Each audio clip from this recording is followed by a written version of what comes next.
repasando y celebrando estos 30 años del Peyote Asesino, una banda adorada por los uruguayos. Y bueno, habíamos quedado en pensar un poco cómo con toda esa música que traían cada uno, con lo que venían charlando, cómo se fue formando también con esa vivencia que venían teniendo de México, con las letras, cómo llegaron al nombre, o sea, cómo se armó la identidad del Peyote. Sí, fue un momento muy fermental.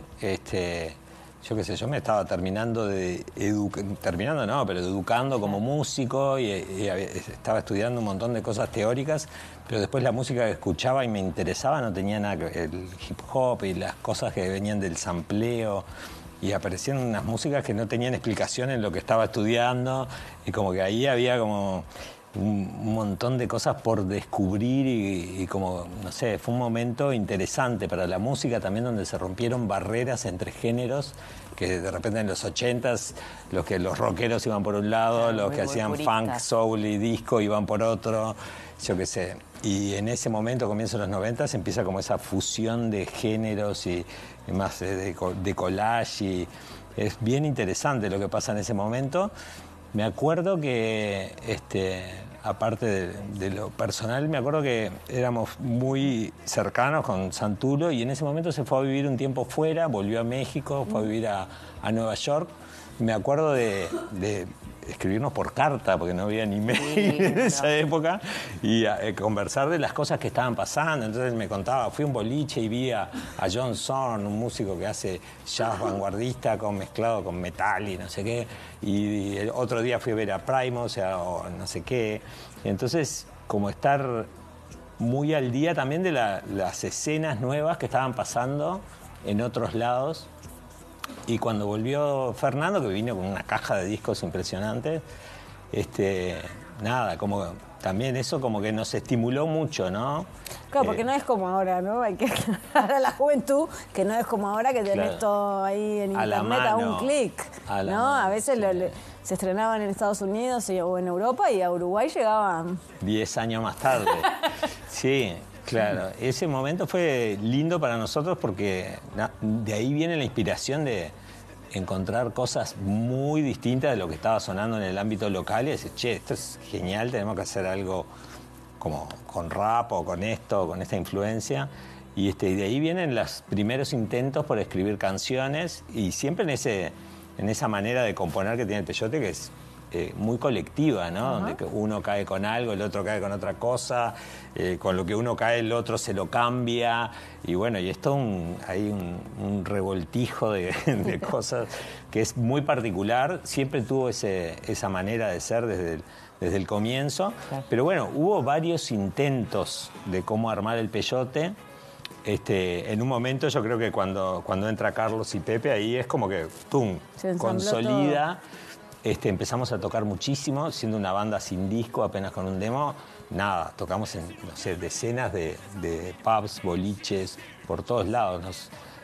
Como que rápidamente nos empezó a ir bien, y nos presentamos a un concurso de Canal 10, creo, Generación 95, una cosa que hacía Carbón en aquel momento, y ganamos ese concurso, lo cual nos habilitaba a grabar nuestro primer disco, unas horas para grabar, unos instrumentos, no sé qué.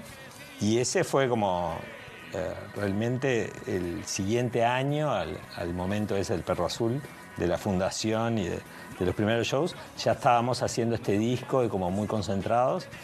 Y nada, cuando salió ese disco, lo que comentaba Carlos hace un ratito, lo presentamos en un lugar que se llamaba Enterprise, en la calle Garibaldi, que no existe más, y creo que existió por poco tiempo. Y recuerdo llegar a tocar, haber hecho la prueba de sonido, pero llegar a tocar a la hora y ver la cantidad de gente que había, y ahí darte cuenta de, bueno, está pasando algo con esto que estamos haciendo. No era que había un poco de gente, había muchísima gente.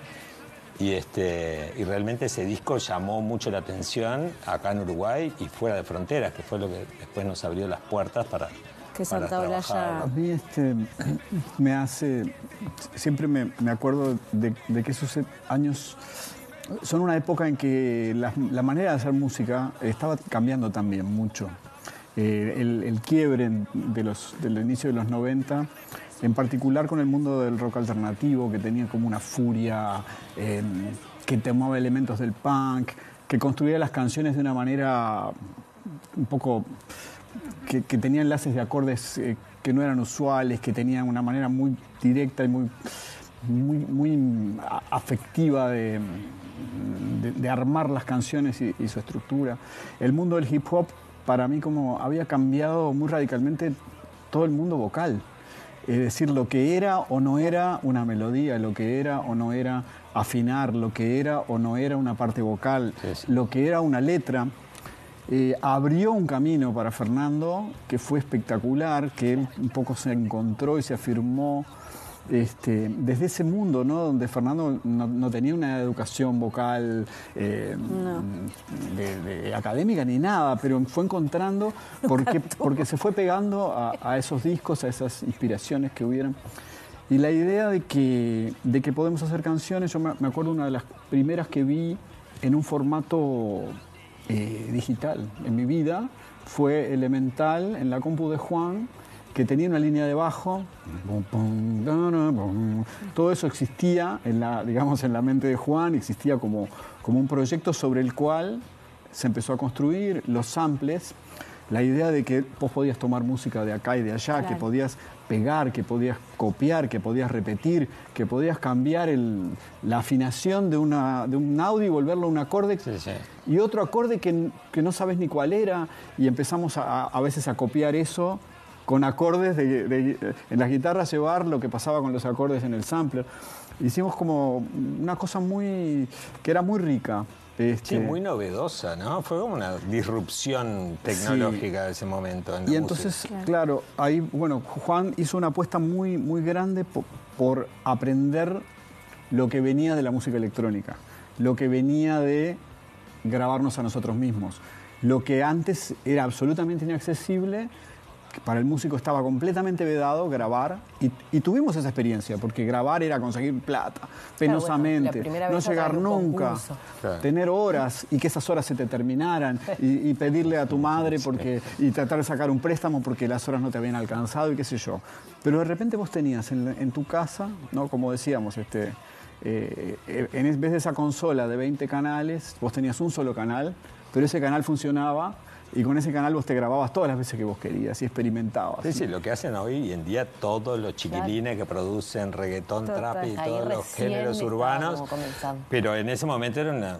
En la compu de Juan estaba el Session 8, o no me acuerdo ni cómo se llamaba. Y entonces empezábamos a trabajar esos temas. Pero al mismo tiempo teníamos una banda. Y teníamos todos esos mundos existiendo al mismo tiempo. Eso yo no lo había visto nunca. Sí, eso fue como la preparación de Terraja, ¿no? Que hicimos todo un trabajo de estudio previo, súper interesante, ahí en el búnker que se había armado ahí en la casa de Daniel. Y fue un momento muy experimental. De hecho, ahora estos días en las redes estuve mostrando algunas cositas del demo de ese disco y son buenísimas. O sea, es diferente de lo que es Terraja, el disco que grabamos en Los Ángeles, con grandes Pero está bueno ver cómo fueron las primeras ideas, ¿viste? Y después cómo llevan a otro lugar. Sí, fue un momento increíble para mí desde el punto de vista de no sé, desarrollar nuevas ideas o encontrar una voz. Yo creo que en lo personal, Peyote me dio la posibilidad de ser un artista. Yo trabajaba en la música, tocaba covers, éxitos en los boliches o daba clases, pero ser un artista es plantear algo distinto, algo que dialoga con lo contemporáneo, con lo que está pasando, que cuestiona, que hay una tensión con la realidad, ¿no? Y esa posibilidad me la dio Peyote. Peyote fue como una escuela para todos nosotros de cómo ser artistas. Y para mí fue mi primer proyecto como artista, que también me posibilitó hacer otros después, o sea, adquirir las las herramientas o la educación de cómo plantear algo, ¿no? Entonces fue un momento súper rico y fermental, porque éramos yo en lo particular era bastante chico, tenía 22 años, una cosa así cuando empezó perdón, porque se nos está acabando el tiempo y está buenísima la conversación porque es súper relajada. Pero bueno, pasó el tiempo, todo eso creció muchísimo hasta el año 99 que hubo ese corte. Yo te escuchaba decir, Juan, que vos decías que quizás en el inicio todo esto, ¿no? Todo esto vanguardista y que se les haya ido un poco de las manos cómo creció, también los hizo como menguar. No sabíamos si queríamos todo esto, girar y todo. Sí. Pasan esos 10 años y vuelven, y te escuchaba decir esto, ¿no? Como que sienten que vuelven en un momento que están más preparados para el ecosistema, están más afín con el ecosistema musical actual. ¿Cómo es este nuevo momento para el Peyote? Y bueno, el Peyote ha estado desde el 2009 intermitentemente, ¿no? Sí. Ha estado, pero hace ya unos 4 o 5 años que más regularmente. Creo que todos valoramos mucho la música del Peyote, lo que nos da a conectar con esa energía y como que la posibilidad de tocar y seguir manteniendo, por más que cada uno tiene otras cosas y hace otras cosas en su vida, como la posibilidad de mantener el Peyote es, o sea, nada, eso. Ahora vamos a tocar en la sala del museo, ya está prácticamente sold out. Sí. Es como, qué generoso que es el Peyote. Qué difícil es llenar una sala con cualquier cosa y el Peyote siempre ha pasado de sold out en sold out y es una cosa, nada, que tiene no sé, algo que se creó en ese momento y que tiene este proyecto y que, nada, conecta con nosotros y con la gente y nada, es un vínculo. ¿Y en el show van a ver cositas así sí, vintage, digamos? van a ver algunos bocadillos, algunas cosas especiales. Con esta banda evolucionada, ¿no? Que fue creciendo también nuevas incorporaciones. Yo destacaría mucho el serial porque es, yo creo en lo que surge de los que somos ahí. Creo que eso que ocurre entre nosotros sigue siendo algo muy peculiar. Y es lindo también, después de 2016, con la entrada de Matías Rada, de Bruno Tortolina, claro, que también eso nos llevó a hacer el disco serial ya con otro formato de banda. Claro. Y que bueno, eso también se fue reflejando en los shows. Ya el Peyote de hoy es un poco distinto de aquel Peyote del año 94 que no estaba ni Carlos ni Pepe. Y tocamos en el Perro Azul. Igual estuvo buenísimo, fue un estruendo y tenía esa cosa radical y todo eso que estamos hablando. Pero bueno, ha ido que se mantiene totalmente. En los shows y en la música. Sí, que es un rito. Los shows de Peyote son...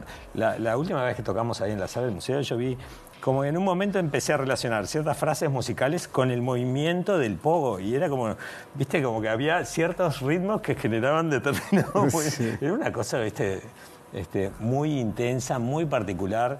Si no fueron nunca a un show del Peyote, por favor, no se lo pierdan. A nosotras nos digan porque hemos ido, pero a la gente en casa, sí, porque aparte de eso, también nuevas generaciones que se juntan con los fans de toda la vida y sucede algo muy, muy mágico. Sí, sobre todo en esta última etapa hay un montón de gente joven e incluso padres con hijos que van. Divino, es increíble. Nos tenemos que ir, pero seguiremos hablando horas. 29 de agosto en la sala del museo. Ya saquen las entradas porque quedan muy pocas. Creo, no sé, están volando. 70 o menos. Tienen que dar 30. Así que aprovechen. Y banda invitada de Paraguay, ¿no? Villagrán Bolaños, que va a estar abriendo el show. Muchas gracias por haber estado hoy acá. Felicidades. Por la invitación. Felicidades a los nuevos padres también. Un beso a Pepe que fue papá hace poquito y vos también, Juan. Copados, bueno, padres copados. felices. Vamos a poner en backstage ahí esos hijos rockeros. Una biblioteca. Bueno, muchísimas gracias. ¿Con qué nos vamos a despedir? Nos vamos hasta el miércoles a las 9 de la noche. Como siempre, nos volvemos a encontrar acá en Mira Montevideo. Un placer. Muchas gracias. Gracias.